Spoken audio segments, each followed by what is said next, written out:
So you told me that, with Mike being killed in the line of duty, your grief was very public, Yeah. very much in the spotlight. How did you handle that?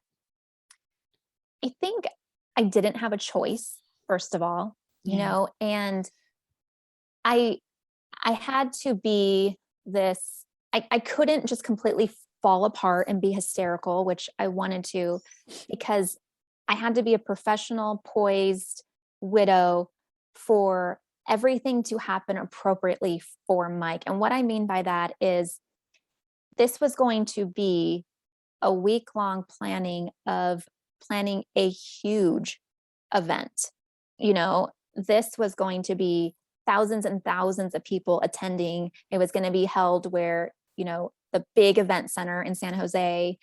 And I did not want them just to take the last fallen officer ceremony and change the name and just to be any other ceremony, because this ceremony was really not going to be for me and my children. It was going to be for the city, unfortunately.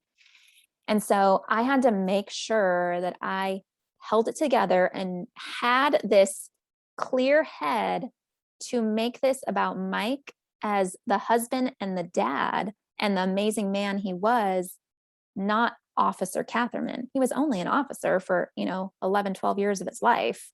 The rest of his Yes. life, he was just Mike, and he needed to be remembered and honored of more than just an officer. So I had no choice but to just, take care of business, which meant that my grief went on the back burner, you know, Yeah. for a long, long time, Extremely actually. difficult Yes. to put up that front Mhm. and keep that poise, like you said. Yeah. So Yeah. when did you grieve? When I when did would you allow grieve yourself?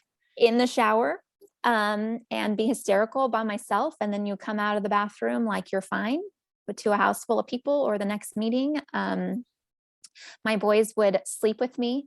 Um, since the night that Mike died, they slept with me, and I would lay there with them on either side of me and cry silent tears.